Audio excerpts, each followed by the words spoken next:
Dear students, welcome to our Art of Programming Methodology class. നമ്മുടെ first class start ചെയ്യുകയാണ്.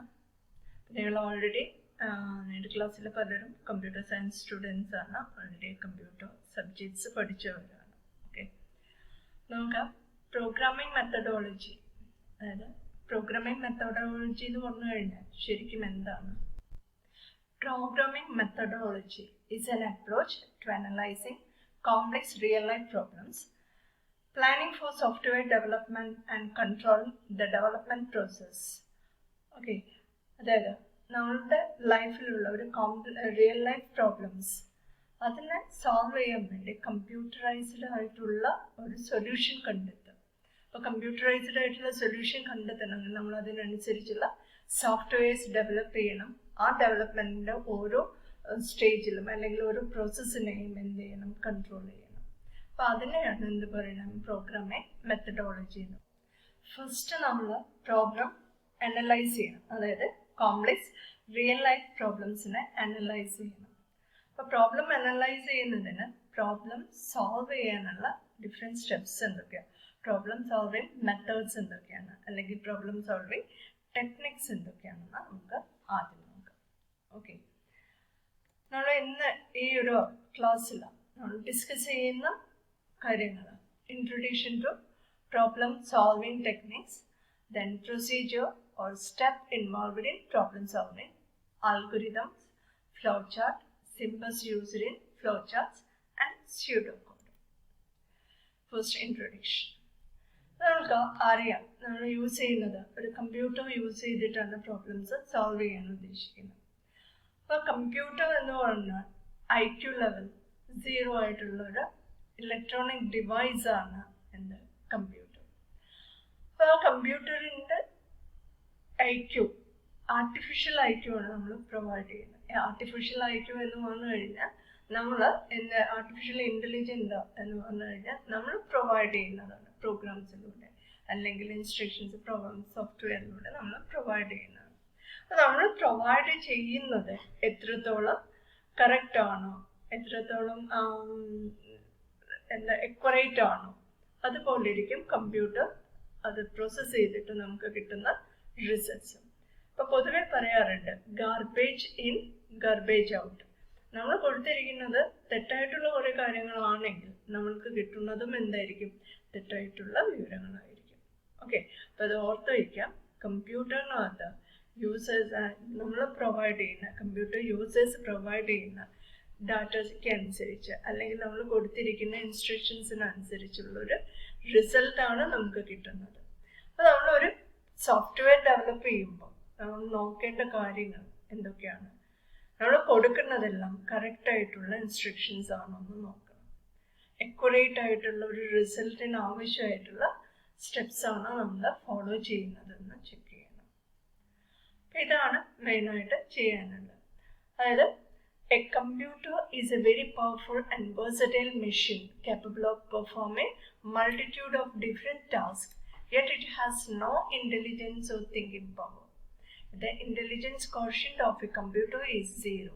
A computer performs many tasks exactly in the same manner as it is taught to do. A wrong or ambiguous instruction may sometimes prove disastrous. In order to instruct a computer correctly, the user must have clear understanding of the problem to be solved. Apart from this, he should be able to develop a method in the form of series of sequential steps to solve it. Once the problem is well defined and a method of solving it is developed, then instructing the computer to solve the problems become relatively easier to task. അതായത് നമുക്കൊരു computer ഉപയോഗിച്ചിട്ട് ഒരു software develop ചെയ്യാമെന്ന് പറയുമ്പോൾ അതിലെ problem analysing face, എന്താണ് problem എന്നുള്ളത് നമ്മൾ കറക്റ്റായിട്ട് അനലൈസ് ചെയ്ത് കഴിഞ്ഞാൽ അനലൈസ് ചെയ്തിരിക്കുന്ന കാര്യത്തെ അത് സോൾവ് ചെയ്യാനുള്ള സ്റ്റെപ്സിനെ നമ്മൾ കറക്റ്റായിട്ട് ഡോക്യുമെൻ്റ് ചെയ്ത് കഴിഞ്ഞാൽ നമുക്ക് നന്നായിട്ട് എന്ത് ചെയ്യാൻ പറ്റും, സോഫ്റ്റ്വെയർ ഡെവലപ്പ് ചെയ്യാൻ പറ്റും. അതായത് ഓരോ സ്റ്റേജിലും വരുന്ന പ്രോബ്ലംസ് എന്തൊക്കെയാണ്, അതിനെ നമുക്ക് എങ്ങനെ ഓവർകം ചെയ്യാം, ഇങ്ങനെ ഓരോന്നും നോക്കിക്കൊണ്ട് വേണം നമ്മൾ എന്ത് ചെയ്യാൻ ഒരു പ്രോഗ്രാമിൻ്റെ ഇനീഷ്യൽ സ്റ്റേജിലേക്ക് എത്തണമെങ്കിൽ. ഓക്കെ, അപ്പോൾ ഒരു പ്രോബ്ലം തന്നു കഴിഞ്ഞാൽ ആ പ്രോബ്ലം നമ്മൾ കൃത്യമായിട്ട് അതെന്താണ് problem, how to solve that problem, അതിനുള്ള ഡിഫറെൻറ്റ് മെത്തേഡ്സ് ഏതൊക്കെയാണ്, അതിൽ ഏറ്റവും ഈസിയസ്റ്റ് ആയിട്ടുള്ള മെത്തേഡ് ഏതാണ്, ഇത് നമ്മൾ കണ്ടുപിടിക്കണം. അപ്പോൾ ഇതാണ് പ്രോബ്ലം സോൾവിങ് ടെക്നിക്സ് നമ്മൾ ഫോളോ ചെയ്യേണ്ടത്. Okay, next steps involved in problem solving. First step, to understanding the problem.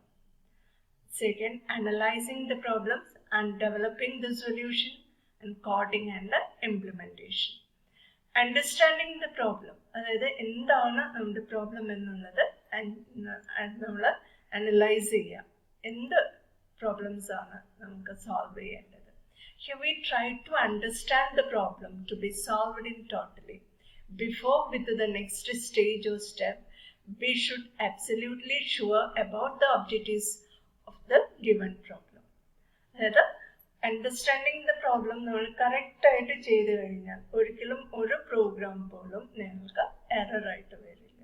Error എന്ന് പറയുന്നത് സിൻടാക്സ് എറേഴ്സ് അല്ല, ലോജിക്കൽ എറേഴ്സ് ഉണ്ടാവാനുള്ള ചാൻസ് ഇല്ല.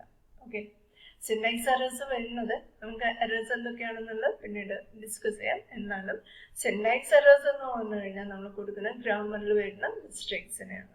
ഓക്കെ, അപ്പോൾ ഫസ്റ്റ് സ്റ്റെപ്പ് എന്ന് പറയുന്നത് understanding the problem, and the second one analyzing the problem. After understanding thoroughly the problem to be solved, we took different ways to solve the problem and evaluate each of these methods. The idea here is to search an appropriate solution to the problem under consideration. The end result of this stage is a broad overview of the sequence of operations that are to be carried out to solve the given problem. Well, what is the difference between understanding the problem and analyzing the problem? Understanding the problem എന്ന് പറഞ്ഞു കഴിഞ്ഞാൽ എന്താണ് problem എന്നുള്ളത് മനസ്സിലാക്കുകയാണ്. The next one, analyzing the problem എന്ന് പറഞ്ഞാൽ the way to solve the problem. ഏത് രീതിയിൽ നമുക്ക് പ്രോബ്ലം സോൾവ് ചെയ്യാം എന്നുള്ളതിനെ പറ്റി ചിന്തിക്കുന്നതാണ്. ഓക്കെ, അപ്പോൾ നമുക്ക് ഒരു സെയിം പ്രോബ്ലം തന്നെ സോൾവ് ചെയ്യാൻ ഡിഫറെൻറ്റ് മെത്തേഡ്സ് ഉണ്ടാവും. പല മെത്തേഡുകളിലൂടെ നമുക്ക് പ്രോബ്ലംസ് സോൾവ് ചെയ്യാൻ പറ്റും. അപ്പോൾ നമ്മൾ കമ്പ്യൂട്ടർ യൂസ് ചെയ്തിട്ടുള്ള ഒരു പ്രോബ്ലം സോൾവിങ് മെത്തേഡ് ആണെങ്കിൽ അതിൽ മെയിൻ ആയിട്ടുള്ള കാര്യം നമ്മൾ ഏത് മെത്തേഡാണോ യൂസ് ചെയ്യുന്നത് അതിൽ ഏതാണോ ഏറ്റവും എളുപ്പത്തിൽ ചെയ്യാൻ പറ്റുന്നത്, അതായത് ഏറ്റവും കൂടുതൽ നമ്മൾ അവിടെ കൺസിഡറേഷൻ കൊടുക്കേണ്ടത് ടൈമിനാണ്, ഏറ്റവും സ്പീഡിൽ ചെയ്യാൻ പറ്റുന്ന സൊല്യൂഷൻ ഏതാണ് അതാണ് നമ്മൾ കണ്ടുപിടിക്കേണ്ടത്, എക്യുറേറ്റ് ആയിട്ടുള്ള സൊല്യൂഷൻ. ഓക്കെ, അപ്പം അനലൈസിങ് ദ പ്രോബ്ലം എന്ന് പറഞ്ഞാൽ ഒരു പ്രോബ്ലം സോൾവ് ചെയ്യാൻ ഡിഫറെൻറ്റ് മെത്തേഡ്സ് ഉണ്ടാവും. ആ ഡിഫറെൻറ്റ് മെത്തേഡ്സിൽ ഏറ്റവും ബെസ്റ്റ് വേണ്ട ഏതാണെന്നുള്ളത് ചൂസ് ചെയ്യാം. അപ്പം അങ്ങനെ നമ്മൾ ചൂസ് ചെയ്ത് കഴിഞ്ഞാൽ നമ്മളുടെ അടുത്ത് ആ ഒരു പ്രോബ്ലം സോൾവ് ചെയ്യാനുള്ള ഡിഫറെൻറ്റ് സ്റ്റെപ്സ് ഇൻസ്ട്രക്ഷൻസ് നമ്മുടെ കയ്യിലുണ്ടാവും. The next one, developing the solution. Here the overview of the sequence of operations that was the result of analysis stage is expanded to form a detailed step-by-step solution to the problem under consideration. So നമ്മൾ analysing the പ്രോബ്ലത്തിൽ നമ്മൾ ഏത് സ്റ്റെപ്പാണ് അല്ലെങ്കിൽ ഏത് മെത്തേഡാണ് നമ്മൾ use ചെയ്യുന്നതെന്നുള്ളത് decide ചെയ്യും. Then developing the solution എന്ന് പറഞ്ഞാൽ ആ മെത്തേഡ് ഉപയോഗിച്ചിട്ട് അതിനുള്ളൊരു സൊല്യൂഷൻ ഡെവലപ്പ് ചെയ്യാം. Then fourth step, coding and implementation. The last stage of problem solving is the conversion of the detailed sequence of operations into language that the computer can understand. Here each step is converted to its equivalent instruction or instructions in a computer language that has been chosen for the implementation. അപ്പോൾ നമുക്ക് മെയിനായിട്ട് 4 സ്റ്റെപ്പാണ്. Understanding the problem, analyzing the problem, developing the solution, and coding and the implementation. What is the difference between developing the solution and coding and the implementation? For developing the solution means analyzing in the problem analysis phase എന്ത് കിട്ടും, നമുക്ക് ഏത് solution ആണ് best one എന്ന് കിട്ടും. Then ആ best one solution എന്താണെന്നുള്ളത് develop ചെയ്യുക, അതിലേക്കുള്ള ആ സൊല്യൂഷൻ ഡെവലപ്പ് ചെയ്യുന്നതാണ് തേർഡ് സ്റ്റേജ്. അത് ഒന്നുകിൽ നമ്മുടെ ലാംഗ്വേജിലായിരിക്കാം ഡെവലപ്പ് ചെയ്യുന്നത്, അല്ലെങ്കിൽ സ്യൂഡോ കോഡിലായിരിക്കും. സ്യൂഡോ കോഡ് എന്ന് പറഞ്ഞാൽ ഓർഡിനറി ലാംഗ്വേജ് പ്ലസ് കമ്പ്യൂട്ടർ ലാംഗ്വേജിന്റെ കുറച്ച് ടേംസും കൂടി കൂട്ടിച്ചേർത്തിട്ട് എഴുതുന്നതിനെയാണ് എന്ത് പറയുന്നത് സ്യൂഡോ കോഡ് എന്ന് പറയുന്നത്. ഓക്കെ, അപ്പോൾ ഡെവലപ്പിംഗ് ദ സൊല്യൂഷൻ എന്ന് പറഞ്ഞാൽ സംടൈംസ് അതെന്തായിരിക്കും, അൽഗോരിതം ആയിരിക്കാം, അല്ലെങ്കിൽ അതൊരു സ്യൂഡോ കോഡ് ആവാം. Okay, then next fourth step എന്ന് പറഞ്ഞാൽ കോഡിംഗ് ആൻഡ് ഇംപ്ലിമെന്റേഷൻ. നമ്മൾക്ക് അറിയുന്ന ഒരു കമ്പ്യൂട്ടർ ലാംഗ്വേജിലേക്ക് അതിനെ കോഡ് ചെയ്ത് ആ ഒരു കാര്യം നമ്മൾ ഇംപ്ലിമെന്റ് ചെയ്യും. അപ്പോൾ കറക്റ്റായിട്ട് ഓർത്ത് വയ്ക്കുക. പ്രോബ്ലം സോൾവിങ് ടെക്നിക്സ് എന്ന് പറഞ്ഞു കഴിഞ്ഞാൽ അതിൽ മെയിനായിട്ട് 4 മെത്തേഡ്സ് ആണ് വരുന്നത്. Understanding the problem, analysing the problem, developing the solution and coding and implementation. Okay, first one, algorithm. Definition: a set of sequential steps usually written in ordinary language to solve a given problem is called algorithm. A set of sequential steps usually written in ordinary language to solve a given problem is called algorithm. It may be possible to solve the problem in more than one ways, resulting in more than one algorithm. The choice of various algorithms depends on the factors like reliability, accuracy, and easy to modify. The most important factor in the choice of algorithm is the time requirement to execute it. After writing codes in high-level language with the help of a computer, the algorithm which will need the least time when executed is considered the best. നമ്മളൊരു programme എഴുതി കഴിഞ്ഞാൽ ഏറ്റവും കുറഞ്ഞ സമയത്തിനുള്ളിൽ ഏത് കോഡാണ് execute ചെയ്യാൻ പറ്റുക, ആ ഒരു സൊല്യൂഷനാണ് നമ്മൾ എന്തായിട്ട് ഉപയോഗിക്കുന്നത്, കോഡിങ്ങിനായിട്ടും യൂസ് ചെയ്യേണ്ടത്. Okay, steps involved in algorithm development. An algorithm can be defined as a complete, unambiguous, finite number of logical steps for solving a specific problem. Algorithm എന്ന് പറഞ്ഞാൽ is a complete, unambiguous and finite number. Complete എന്ന് പറഞ്ഞാൽ ഒരു problem ഉണ്ടെങ്കിൽ അതിനുള്ള complete ആയിട്ടുള്ള solution ആയിരിക്കണം. അൺആംബിഗസ് എന്ന് പറഞ്ഞു കഴിഞ്ഞാൽ, ആംബിഗസ് എന്ന് പറഞ്ഞു കഴിഞ്ഞാൽ എന്താ, കൺഫ്യൂഷൻ ഉണ്ടാക്കുന്നത്. നമ്മൾ എഴുതിയിരിക്കുന്ന ആൽഗോരിതം നമ്മളുടെ പ്രോബ്ലം സോൾവ് ചെയ്യുന്നതിനൊപ്പം നമുക്ക് വേറെ കുറെ കൺഫ്യൂഷൻസ് ക്രിയേറ്റ് ചെയ്യുന്നത് ആവരുത്. Okay, and the finite number of logical steps ആയിരിക്കണം. ഒരിക്കലും അൽഗോരിതം ഇൻഫിനിറ്റ് ആയിട്ട് പോയത്, അത് ഫൈനൈറ്റ് നമ്പർ ഓഫ് സ്റ്റെപ്സിൽ സ്റ്റോപ്പ് ചെയ്യണം. A finite set of well-defined rules for solution of a problem in a finite number of steps are called algorithm. Step 1, identification of input. നമ്മളൊരു algorithm എഴുതുമ്പോൾ നമ്മൾ ആദ്യം ശ്രദ്ധിക്കേണ്ടത് അതിനകത്തേക്ക് ആവശ്യമായിട്ടുള്ള ഒരു പ്രോബ്ലം സോൾവ് ചെയ്യാൻ ആവശ്യമായിട്ടുള്ള ഇൻപുട്സ് ഏതൊക്കെയാണ്. For an algorithm, there are quantities to be supplied called input, and these are fed externally.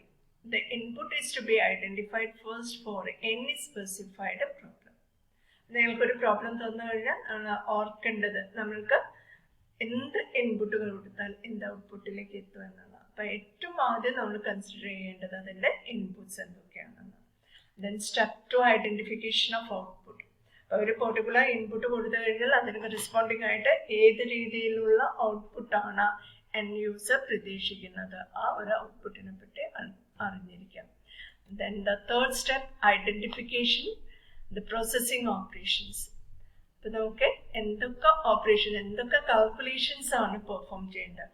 All the calculations to be performed in order to get the correct output. എന്തൊക്കെ പ്രോസസ്സുകളാണ്, calculations ആണ് നമ്മളിവിടെ ചെയ്യേണ്ടത് എന്നുള്ളത് എന്തൊക്കെയാണെന്നുള്ളത് നമ്മൾ identify ചെയ്യാം. Okay, then processing definiteness. The instruction composing the algorithm must be clear and there should not be any ambiguity in them. Processing finiteness. If we go through the algorithm, then for all cases the algorithm should terminate after a finite number of steps. ഒരു particular finite number of സ്റ്റെപ്സിലെ algorithm എന്ത് ചെയ്യണം, stop ചെയ്യണം. Okay, ഒരിക്കൽ കൂടി നമുക്ക് algorithm ഡെവലപ്മെന്റിന്റെ main steps എന്തൊക്കെയാണെന്ന് നോക്കാം. First one, define the input. Second, identification of output. And identification the processing operations. Processing must be clear and unambiguously defined. Processing finiteness, processing effectiveness. These steps are nannayittu. Then next, an algorithm must possess the following properties or some simple rules to govern algorithms. Finiteness. An algorithm must terminate in a finite number of steps, or an algorithm shall terminate at some point in time. It shall not contain endless loop. That is, infinite algorithm continue. But after executing some steps, some number of steps, or after executing some number of steps, algorithm must stop. Second, definiteness. Each step in the algorithm must be precisely and unambiguously stated. That is, all steps clear and unambiguous Okay. Next one, effectiveness. Every instruction must be basic enough to be carried out theoretically or by using paper and pencil. Either paper and pencil use the problem solve then same effectiveness in algorithm use all points move points specify. Then fourth one, generality. The algorithm must be complete in itself so that it can be used to solve problems of a specific type for any input data. That is, our algorithm create a particular type of values in a particular value algorithm work a type of values in the algorithms work. For example, if number, prime number check algorithm. Algorithm 9 number prime specify number our algorithm work out generality property keep x value consider then x prime value check x any values provide type values provide. Then input output. Each algorithm must take 0, 1 or more quantities or input data and produce 1 or more output values. An algorithm can be written in English like sentence, or it's a combination of English sentence and something like programming language sentence are called pseudocode. For programming languages in the sentence programming languages in use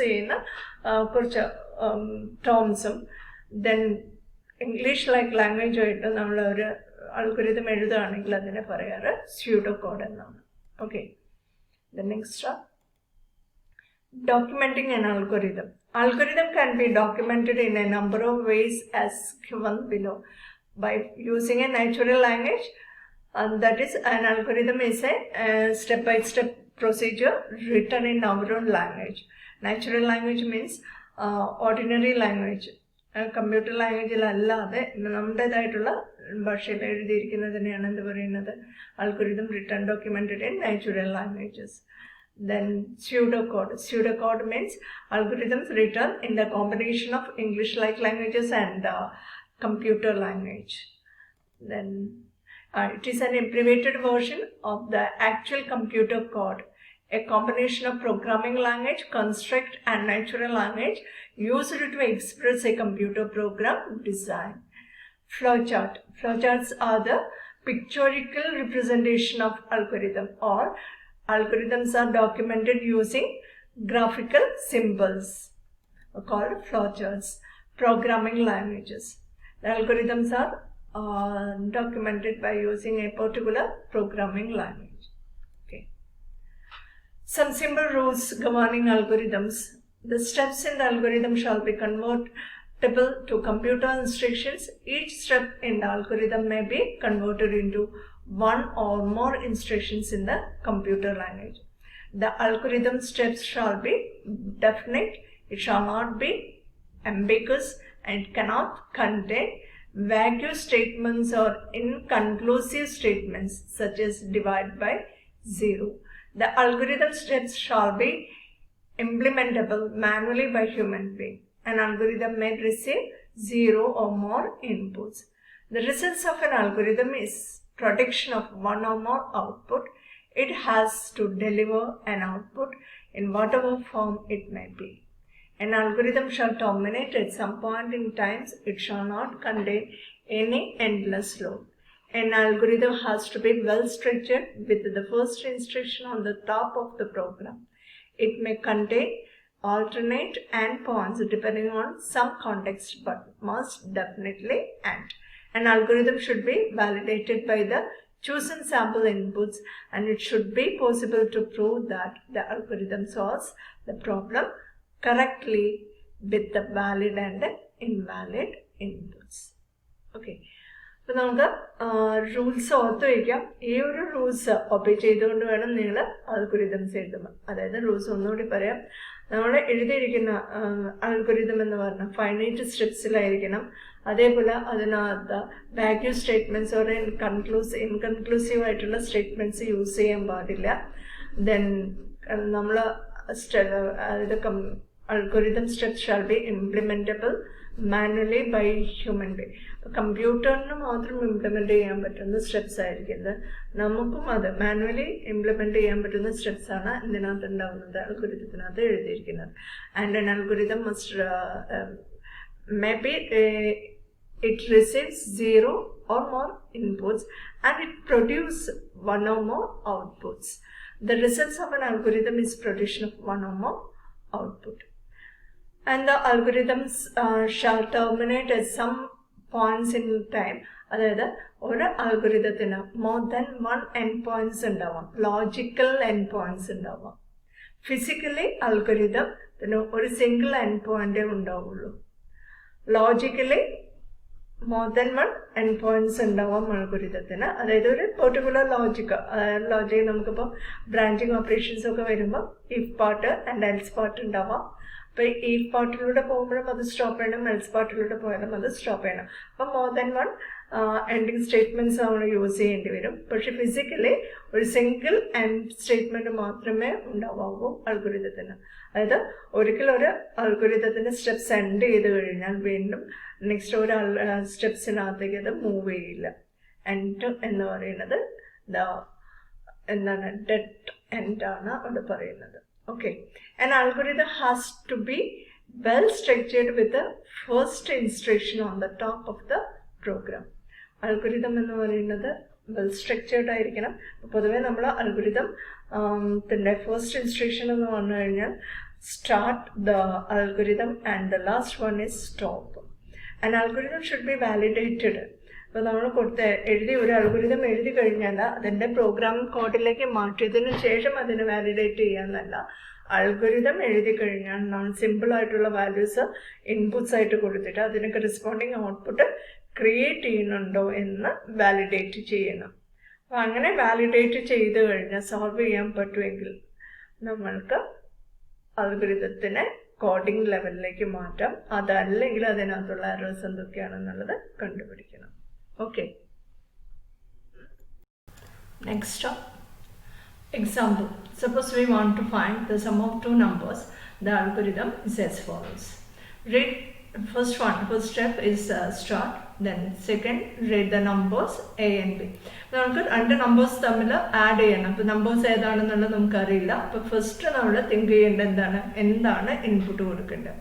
അപ്പോൾ ഇവിടെ 2 നമ്പേഴ്സാണ് ആവശ്യമുള്ളത്. അതുകൊണ്ട് input എന്ന് പറയുന്നത് 2 numbers ആയിരിക്കും. ഇപ്പം 2 numbers നമ്മൾ read ചെയ്യണം. ഓക്കെ, നെക്സ്റ്റ് നമ്മൾ ആലോചിക്കേണ്ടത് ഔട്ട്പുട്ട് എന്താണ് ക്രിയേറ്റ് ചെയ്യേണ്ടത്. ഈ 2 നമ്പേഴ്സിൽ എന്ത് പ്രോസസ്സാണ് ചെയ്യേണ്ടത്. ഇപ്പോൾ ഇവിടെ നമുക്ക് പറഞ്ഞിട്ടുണ്ട് ടു ക്രിയേറ്റ് സം കാൽക്കുലേറ്റ് ചെയ്യാൻ വേണ്ടിയിട്ടാണ് പറഞ്ഞിരിക്കുന്നത്. അപ്പോൾ സം കാൽക്കുലേറ്റ് ചെയ്യണം. സം കാൽക്കുലേറ്റ് ചെയ്യാനുള്ള next step, compute the sum of A and B as S. S എന്നുള്ള വേരിയബിളിനകത്തേക്ക് എ ആൻഡ് ബിയുടെ സമ്മ് കാൽക്കുലേറ്റ് ചെയ്തിട്ട് സ്റ്റോർ ചെയ്യാം. Then next one output provide ചെയ്യാം. കാരണം നമുക്ക് ഈ ഒരു പ്രോസസ്സ് മാത്രമേ ഉള്ളൂ. അപ്പോൾ അതുകൊണ്ട് print the value of S എന്നുള്ള വേരിയബിളിൻ്റെ വാല്യൂ പ്രിൻറ്റ് ചെയ്തു, ദെൻ സ്റ്റോപ്പ് ചെയ്തു. അപ്പോൾ നമുക്ക് ഇതേപോലെ നമുക്ക് മറ്റൊരു എക്സാമ്പിൾ നോക്കാം. Write an algorithm to find the largest number among any three numbers. അപ്പോൾ നമുക്ക് ആ ഒരു അൽഗോരിതം എഴുതി നോക്കാം. ഫസ്റ്റ് സ്റ്റെപ്പ് എന്ന് പറഞ്ഞാൽ എന്താണ്? സ്റ്റാർട്ട് ചെയ്യാം. ഓക്കെ, അപ്പം 1 start, 2 read 3 numbers as a, b, c. അപ്പം 3 നമ്പേഴ്സ് നമ്മൾ റീഡ് ചെയ്തു. ഇനി നമുക്കതിൽ കണ്ടീഷൻ ചെക്ക് ചെയ്യണം. If A greater than B ആണെങ്കിൽ then A greater than B ആണെങ്കിൽ നമുക്ക് എന്തുകൂടി നോക്കണം, എ ഗ്രേറ്റർ ദാൻ സി ആണോ എന്ന് കൂടി ചെക്ക് ചെയ്യണം. If A greater than B then go to step 4. otherwise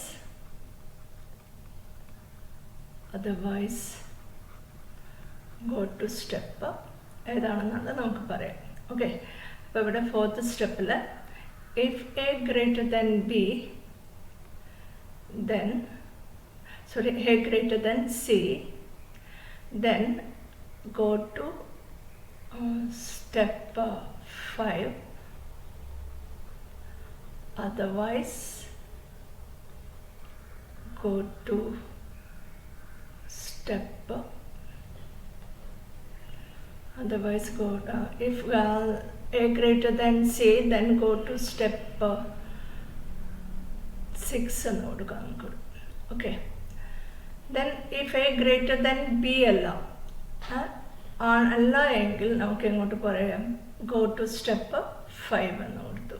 okay, then അതിന് എന്ത് ചെയ്യണം, 5th സ്റ്റെപ്പിൽ അടുത്ത കണ്ടീഷൻ ചെക്ക് ചെയ്തു. If B greater than C, B greater than C ആണെങ്കിൽ ദെൻ ഗോ ടു സ്റ്റെപ്പ്. നമുക്ക് ഈ സ്റ്റെപ്പുകളെല്ലാം അവസാനം ഫില്ല് ചെയ്യാം. otherwise go to step. okay, if a greater than b then go to step 4. otherwise go to step 5 എന്നാണ് പറഞ്ഞത്. B ആണെങ്കിൽ go to 4ലേക്ക് വരും, അല്ലെങ്കിൽ 5ലേക്ക് പോകും. അപ്പം 4ലാണ് എ ഗ്രേറ്റർ ദാൻ ബി ആണെങ്കിൽ ഇനി എന്ത് വരും, എ ഗ്രേറ്റർ ദാൻ സി ആണോ ചെക്ക് ചെയ്തു, ആണെങ്കിൽ ഗോ ടു സ്റ്റെപ്പ് 6 ആണ് നമ്മളിവിടെ എഴുതിയിരിക്കുന്നത്. 6th സ്റ്റെപ്പിലേക്ക് വരും. നമുക്ക് 6th സ്റ്റെപ്പ് എഴുതാം. എ ഗ്രേറ്റർ ദാൻ സി ആണെങ്കിൽ നമുക്ക് എന്ത് ചെയ്യണം, ഇവിടെ print A is largest, then go to step. A is largest എന്ന് പറഞ്ഞിട്ട് നമുക്ക് സ്റ്റോപ്പ് ചെയ്യാം. ഓക്കെ, ഇനി A is largest അല്ല, 6th സ്റ്റെപ്പിൽ A greater than C അല്ല ഇരിക്കുക. അപ്പോൾ എന്തായിരിക്കും ശരിക്കും, C ആയിരിക്കും ലാർജസ്റ്റ് അല്ലേ. അപ്പം 7th സ്റ്റെപ്പിൽ നമുക്ക് എന്ത് എഴുതാം, print C is largest. okay, then C largest എന്ന് പ്രിന്റ് ചെയ്തതിന് ശേഷം എങ്ങോട്ട് പോകണം, go to സ്റ്റെപ്പ് നമുക്ക് ലാസ്റ്റിൽ എഴുതാം. then 8th സ്റ്റെപ്പിൽ if A greater than C ആണെങ്കിൽ നമ്മൾ എവിടേക്ക് ഏതെല്ലാം സ്റ്റെപ്പാണ് എഴുതേണ്ടതെന്ന് പറഞ്ഞു അല്ലേ. 6th സ്റ്റെപ്പിലേക്ക് എ ഗ്രേറ്റർ ദാൻ സി അല്ലെങ്കിൽ go to സ്റ്റെപ്പ് 7 എന്ന് കൊടുത്തിട്ടുണ്ട്. ഇനി if B greater than C ആണെങ്കിൽ നമുക്ക് go to സ്റ്റെപ്പ് എന്ത് കൊടുക്കാം, 8 എന്ന് പറയാം. 8ൽ നമുക്ക് എന്ത് പ്രിന്റ് ചെയ്യാം, print B is largest. Okay, then go to step.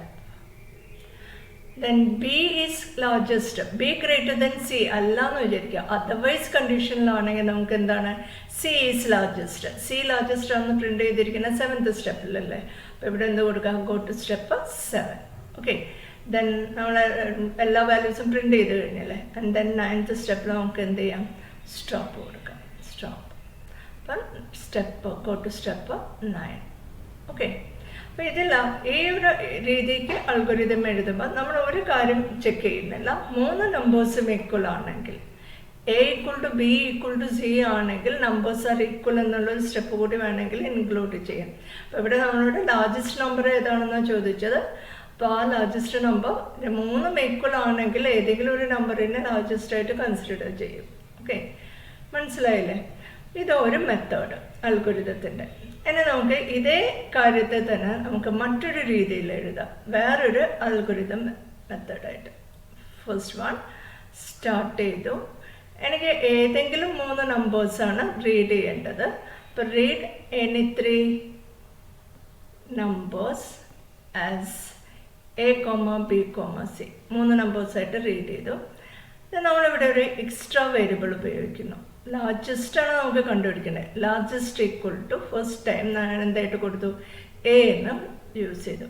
Then next if largest less than B, largest എന്ന് പറയുന്നത് ലെസ് ദെൻ ബി ആണെങ്കിൽ നമുക്ക് എന്ത് ചെയ്യണം, ബിയേക്കാൾ ചെറുതാണ് ലാർജസ്റ്റ് എങ്കിൽ ശരിക്കും ലാർജസ്റ്റ് എന്തായിരിക്കണം, ഇനി ബി ആയിരിക്കണ്ടേ, ആണെങ്കിൽ ദെൻ ലാർജസ്റ്റ് ഈക്വൽ ടു എന്തായിട്ട് സെറ്റ് ചെയ്തു, ബി ആയിട്ട് സെറ്റ് ചെയ്തു. ഓക്കെ, ദെൻ ഫിഫ്ത്ത് സ്റ്റെപ്പ്, ഇവിടെ ട്രൂ ആണെങ്കിൽ largest equal to B, then next സ്റ്റെപ്പിലേക്ക് വരും, ഫിഫ്ത്ത് സ്റ്റെപ്പിലേക്ക് വരും. If largest less than B അല്ല, largest is greater than B ആണെങ്കിലും ഏത് സ്റ്റെപ്പിലേക്കാണ് വേണ്ടത്, ഫിഫ്ത്ത് സ്റ്റെപ്പിലേക്കാണ്. അപ്പോൾ നമ്മളിവിടെ അടുത്ത കണ്ടീഷൻ കൊടുക്കുന്നു, if largest is less than C, സിയേക്കാൾ ലെസ് ആണെങ്കിൽ ദെൻ ലാർജസ്റ്റ് ഈക്വൽ ടു എന്തായിട്ട് കൊടുക്കുക, സി എന്ന്.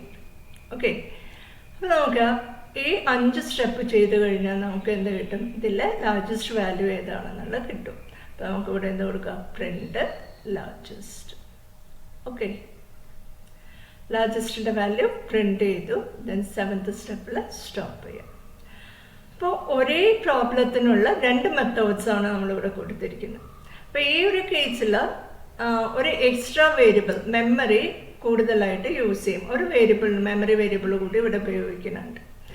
ഈ ഒരു കേസാണെങ്കിൽ നമ്മൾ മെമ്മറി വേരിയബിൾ ഉപയോഗിക്കുന്നില്ല, പക്ഷേ നമ്പർ ഓഫ് സ്റ്റെപ്സ് എന്താണ്, കൂടുതലാണ്. ഓക്കെ, അപ്പോൾ നിങ്ങൾ ഏതാണോ ബെസ്റ്റ് വൺ നിങ്ങൾക്ക് സ്യൂട്ട് ആവുന്നത് അതിനെ സെലക്ട് ചെയ്തിട്ട് അതിനെ കോഡ് ചെയ്യാം. അപ്പോൾ നമ്മൾ ഈ ഒരു രീതിയിലാണ് പോകുന്നതെങ്കിൽ നമ്മളുടെ ഏതെങ്കിലും ഒരു n നമ്പേഴ്സിൽ ലാർജസ്റ്റ് ഏതാണെന്ന് കണ്ടുപിടിക്കാനാണ് പറയുന്നതെങ്കിൽ നമുക്ക് ആ ലൂപ്പ് ഇംപ്ലിമെൻ്റ് ചെയ്യാൻ ഏറ്റവും എളുപ്പം ഈ ഒരു ലോജിക്കിലായിരിക്കും. ഓക്കെ, അപ്പോൾ ഇതുപോലെ നിങ്ങൾ ഡിഫറെൻ്റ് അൽഗോരിതംസ് നിങ്ങൾ എഴുതി നോക്കുക. എന്തെങ്കിലും സംശയങ്ങൾ വരുവാണെങ്കിൽ ചോദിക്കാം. ഓക്കെ.